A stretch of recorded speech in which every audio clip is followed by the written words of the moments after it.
Salut Julie, oui, salut, on est vendredi donc c'est la météo sociale. Oui, c'est ça. Donc c'est parti. Aujourd'hui a marqué l'acte 3 de la grève perlée des cheminots qui luttent pour défendre notre service public, notre patrimoine commun, contre les intérêts privés et pour la mobilité pour tous.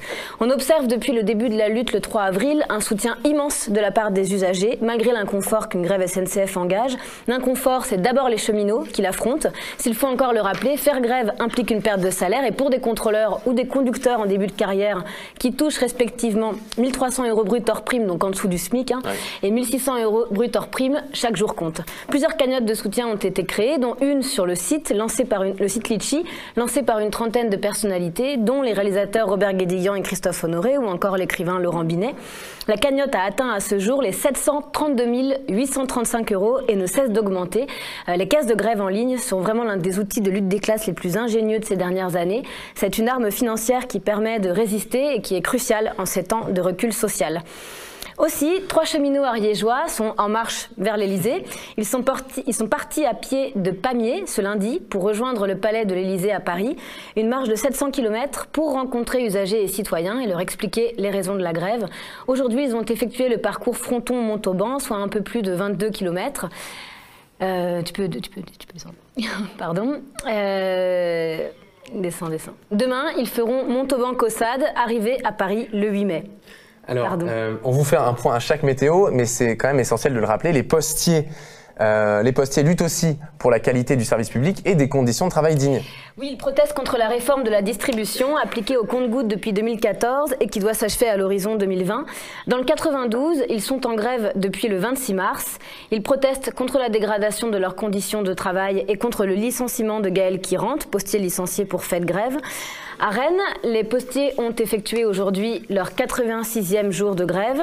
Le député insoumis Alexis Corbière est allé les voir pour apporter son soutien et a rappelé que leur lutte, c'est la nôtre et le fait que des facteurs qui sont les plus mal payés du service public soient en grève depuis tant de temps est un exemple pour nous tous. Les facteurs de Gironde ont quant à eux effectué leur premier mois de grève et se sont rassemblés hier jeudi à Bordeaux devant leur siège régional pour bien rappeler qu'ils ne lâcheront rien. À Arles, 80 à 85% des employés sont en grève depuis le 4 avril quand ils ont rejoint le mouvement. Alors, on reparle maintenant des étudiants, mais des étudiants lillois cette fois, avec quelque chose d'assez lunaire, Julie. Très mauvaise surprise pour les étudiants de Lille 2. Alors qu'ils n'avaient même pas bloqué leur fac, ils ont passé leur partiel cette semaine sous la surveillance des CRS. Étudiants et profs ont décidé d'organiser la résistance. Théo, étudiant à Lille, nous a témoigné, on l'a eu au téléphone tout à l'heure. Il nous a dit que les étudiants, presque à l'unanimité, ont rendu copie blanche ou alors avec uniquement le mot grève écrit sur leur copie. Donc profs et étudiants organisent la résistance. Alors sans transition, quoi de neuf chez les Reapers, Julie ? Alors, la grève dans le secteur des déchets est nationale. À Paris, des éboueurs ont manifesté lundi devant l'Assemblée. Ils réclament un service public national des déchets, la reconnaissance de la pénibilité du travail et un départ anticipé à la retraite de 5 ans à taux plein pour tous et de 10 ans pour les métiers exposés à l'insalubrité et la pénibilité. Les éboueurs du Grand Belfort ont quant à eux déposé un nouveau préavis de grève le 10 avril. Et mercredi, des professeurs de sciences économiques et sociales ont manifesté devant le ministère de l'Éducation nationale. Oui, entre 500 et 600 professeurs ont exprimé leur mécontentement, donc c'est un nombre assez impressionnant quand on se rappelle que la discipline ne compte que 5600 enseignants. Ils se mobilisent contre la peur d'une disparition programmée de leur discipline par la réforme du bac. Actuellement, l'SES, principale matière de la filière ES, chère à notre journaliste Kevin Boucault-Victoire, ancien prof d'SES, ne sera pas dans le tronc commun de la réforme qui fait disparaître les filières. Elle ne sera qu'une option. Les professeurs dénoncent aussi un démembrement de leur discipline, ainsi la science politique, une des 3 composante avec l'économie et la sociologie est rattachée à l'histoire géo dans une nouvelle spécialité. De même, ils ont peur que l'économie soit privilégiée à la sociologie et dans la SES de seconde, il serait aussi question d'y intégrer de l'éco-gestion, ce qui pourrait transformer la discipline en discipline pro-business. Et on a aussi une nouvelle journée justice morte. Après celle du 30 mars, on a assisté à celle du mercredi 11 avril dernier. Oui, les magistrats, avocats et greffiers protestent toujours contre le projet de loi de programmation de la justice de Nicole Belloubet. Ils dénoncent le démantèlement démantèlement de la carte judiciaire, la baisse probable du nombre de cours d'appel, la spécialisation des tribunaux, la privatisation du système et la numérisation de la justice. Un grand rassemblement a eu lieu à Paris mercredi. Selon la préfecture, 5000 personnes auraient participé, 7000 d'après le Conseil national des barreaux. Nous avons reçu un témoignage d'une Rennaise venue à Paris, donc elle nous a écrit « Nous étions nombreux et unis avec de chouettes banderoles, une série de dessins Martine, par exemple Martine va au tribunal, de son domicile on la voit se diriger vers un avion, des cercueils avec la justice dedans, et nous avons fini par un die-in. Donc ils étaient tous allongés par terre dans la rue, un peu avant la place Vendôme où est logée la chancellerie, dont l'accès leur était fermé par un cordon de CRS, bottés, casqués, armés et avec bouclier. Ça peut être dangereux des gens allongés par terre. Donc le projet de loi passera ce mercredi 18 en Conseil des ministres. Les magistrats ne se démobilisent pas et annonceront très prochainement de nouvelles actions. Direction Bessines-sur-Gartempe. C'est où Bessines-sur-Gartempe? C'est en Haute-Vienne. Ce mardi 10 avril, une trentaine de véhicules sont partis donc de Bessines-sur-Gartempe jusqu'à Limoges.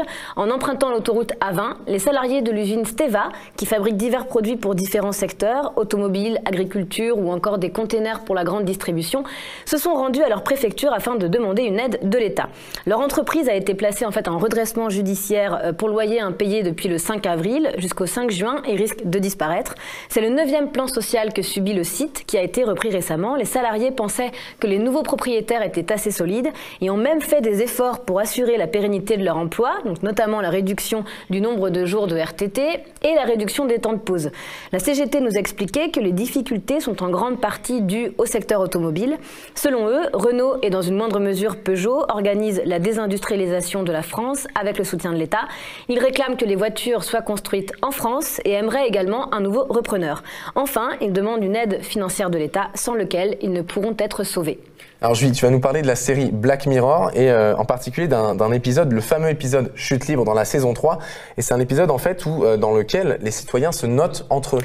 Oui, c'est un épisode qui se déroule dans un monde où les gens se notent entre eux donc constamment. Alors tu me diras, aujourd'hui on note déjà les restos et les chauffeurs Uber par exemple, mais là c'est généralisé dans cet épisode. Par exemple, moi je peux te noter toi. Si je te croise dans un ascenseur et que tu me dis pas bonjour, je te mets une mauvaise note. Et si tu me souris, par contre là je dois même bien te noter.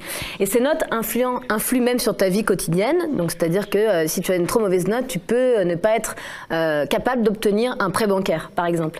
Et voilà, pardon. Alors, j'ai vu l'épisode, il est assez terrible. Mais Julie, quel rapport avec la météo sociale? Eh bien, je t'en parle car la fiction a rattrapé la réalité. La Chine a décidé de mettre en place un système de notation sociale afin de punir ses mauvais citoyens et de récompenser les bons. Un moyen pour les autorités de pénaliser ceux qui diffusent des fake news, par exemple, fument dans les zones non-fumeurs, fraudent dans les transports ou ne payent pas leurs amendes. Pour fixer ces notes, le gouvernement utilise toutes les données à sa disposition, des casiers judiciaires aux notes du fisc en passant par les informations collectées sur les réseaux sociaux. Le système devrait être pleinement mis en œuvre en 2020, mais les sanctions pour les citoyens les plus mal notés auraient déjà commencé, selon plusieurs médias, alors qu'elles ne sont prévues que pour le 1er mai prochain. D'après Channel News Asia, 9 millions de personnes n'ont pu acheter de billets d'avion et 3 millions auraient été interdits de voyager en classe affaires. De son côté, Beijing News rapporte que 17 personnes ont été exclues de l'enseignement supérieur ou ont vu leur demande d'inscription refusée pour ne pas avoir effectué leur service militaire. En revanche, les citoyens qui obtiendraient les meilleures notes bénéficieront davantage. C'est hallucinant. Rappelons que dans l'épisode de la série Black Mirror dont on parlait tout à l'heure, ceux qui ont de mauvaises notes deviennent des parias. Ouais. Ils finissent en marge de la société, donc bon. Ouais, assez flippant. Ouais. On file à l'autre bout du monde, en Argentine, où un collectif féministe a lancé une application d'utilité publique. Oui, le collectif féministe argentin Mumala, Mujeres de la Matria Latinoamericana, a lancé ce 6 avril, lors de la Semaine internationale de lutte contre le harcèlement de rue, une application disponible sur Android et téléchargée plus d'1 millier de fois en une semaine. Elle permet aux femmes de signaler de manière anonyme toute agression ou situation de harcèlement dont elles seraient victimes. Les utilisatrices pourront laisser une description de la situation qu'elles ont vécue, donner leur âge et leur localisation. Le but étant d'établir une carte nationale du harcèlement de rue et d'appuyer des politiques publiques en la matière, en particulier la proposition de loi actuellement étudiée par le Congrès argentin qui suggère de sanctionner le harcèlement de rue avec des amendes allant jusqu'à 1 000 €. Et on termine cette météo avec un projet de loi LR, les Républicains, assez effrayant. Raconte-nous. Ouais, c'est assez horrible. Cette semaine, ils ont déposé un projet de loi à l'Assemblée, une quinzaine de députés, les Républicains, visant, donc ce projet de loi, à encadrer le droit de grève. Donc, il est question d'interdire toute participation à une grève politique, donc traduction, interdire toute grève, visant à protester contre une décision gouvernementale, donc comme on le voit en ce moment avec la réforme de la SNCF. Mais rassurons-nous, un tel texte n'a pas de fortes chances de passer parce qu'il ne respecte pas la constitutionnalité du droit de grève, j'ai du mal, pleinement reconnu dans la Constitution depuis 1946, c'est quand même bon à rappeler. Ok. Voilà, c'est la fin de la météo. Merci à Germain Vaudry et Laura Chariati pour la cartographie et merci à Kevin Boucault-Victoire pour ses précieuses informations. Kevin, qui vient d'ailleurs de publier son nouveau livre, c'est le moment promo. George Orwell, écrivain des gens ordinaires, aux éditions Première Partie, 89 pages, un format court grâce auquel on découvre un Orwell méconnu du grand public, tour à tour conservateur patenté et socialiste dans les rangs.